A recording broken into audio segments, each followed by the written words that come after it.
Good morning, students. Today's topic is Bessel's inequality. Let us take an orthonormal sequence EK in an inner product space X. Then, for every element X belonging to the inner product space X, we have the inequality given by summation K varies from 1 to infinity mod of inner product of X with EK square, that is less than or equal to X norm square. This inequality is called Bessel's inequality. Here, the inner product of element X with EK, that denotes the Fourier coefficients of X with respect to the orthonormal sequence EK. So, in order to prove this inequality, let us take E1, E2, E3 and so on. This be orthonormal sequence in the inner product space X, and let us take an element X belonging to the span of the set consisting of the elements E1, E2, E3 up to En. Here we have taken n fixed. Now, because X belongs to the span of this set, so by definition X can be written as the linear combination of the elements from this set. So we have taken the scalars alpha 1, alpha 2, alpha 3 up to alpha n from the field of scalars K, such that X can be written as a linear combination given by summation alpha K Ek, where K varies from 1 to n. Now, firstly we will prove the result for the finite n. So, let us take a fixed Ej and consider the inner product of X with Ej. Now, substituting the value of X here, X is summation alpha K Ek, where K varies from 1 to n. We have taken inner product of this element with the element Ej. Now, by using the properties of inner product, this scalars can be taken outside, and inside we have inner product with inner product of Ek with Ej. Now, because Ek and Ej are the members of an orthonormal sequence, so by definition, if K and J are different, this inner product will be 0, and if K and J are same, this inner product will be 1. When K and J are same, this will become 1, and we have only one term which will be corresponding to K is equal to J. So this quantity will become alpha J. So we have obtained inner product of X with Ej, which is alpha J. Now, therefore, the value of X, which was taken as summation alpha K Ek, K varies from 1 to n. Substituting this value here, we get the representation of X in the form summation K varies from 1 to n, inner product of X with Ek into Ek.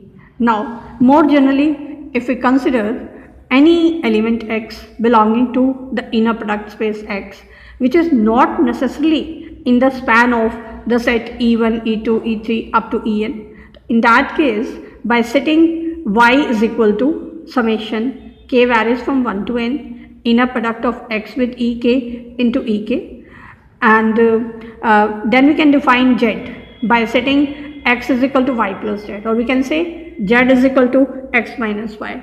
Now, we are to use the Pythagorean theorem, so we will have to prove that Z is orthogonal to Y. So, now we will prove that Z means X minus Y, we will prove that X minus Y is orthogonal to Y. Now, because Y belongs to Yn, and what is Yn? That is a span of the set E1, E2, E3 up to En. So, by definition of span, Y can be written as a linear combination of the elements of the set Yn. So, Y can be written as summation alpha K Ek, where K varies from 1 to n. Here, alpha K, these are the Fourier coefficients which are the inner product of Y with Ek. Now, we claim our result for the particular choice of alpha K. We will obtain the value of Y such that Z is orthogonal to Y. So let us find the inner product of Z with Y. Now what is Z? That is x minus y. So inner product of x minus y with y. By using the properties of inner product of linearity, this can be written as inner product of x with y plus inner product of minus y with y. Now this scalar minus 1, that can be taken outside of this inner product. So this will become inner product of x with y minus inner product of y with y. Now substituting the value of y in these terms. So the value of y substituting in the first term, we get inner product of x with summation k varies from 1 to n, inner product of x with ek into ek minus, here also we have substituted the value of y in both of the parts of this inner product. Now by using the properties of inner product, the scalars from the second argument, if they are taken outside, that will become conjugate. So here summation k varies from 1 to n, inner product of x with ek conjugate, that is outside, and inside we have inner product of x with ek. In the same way, from the second term, if we take the scalars outside from the first argument, inside we have inner product of ek with summation j varies from 1 to n, inner product of x with ej and then ej. Now again from the second argument, we take the scalars outside, that will become conjugate, and inside we have inner product of ek with ej. Now because ek and ej are members of orthonormal sequence, so by definition, if k and j are same, the value of this inner product, that will be 1, and if k and j are different, the value of this inner product, that will be 0. So inner product of z with y is given by summation k varies from 1 to n, mod square of inner product of x with ek minus summation k varies from 1 to n, inner product of x with ek into the conjugate of inner product of x with ek. Now z into z bar is z mod square. So this term multiplied with its conjugate, that will become the square of mod of this term. So we have obtained this value. Now these two terms are same, they will be cancelled out. So inner product of z with y is 0. Thus we have obtained that z is orthogonal to y. Now we can use Pythagorean theorem. By Pythagorean theorem, for the two elements which are orthogonal, here y and z are orthogonal, so y plus z norm square is equal to y norm square plus z norm square. Now as we have taken x is equal to y plus z, so x norm square is equal to y plus z norm square. Now from here, substituting the value, we get x norm square is equal to y norm square plus z norm square. So from here we have obtained the value of z norm square, which is given by x norm square minus y norm square. Now let us find the value of y norm square. Now y norm square means inner product of y with itself. Substituting the value of y in both of the arguments, we get inner product of the terms summation k varies from 1 to n, inner product of x with ek into ek. And second argument is again value of y. Here we have taken the suffix m. Now using the properties, we have taken scalars outside from the first argument.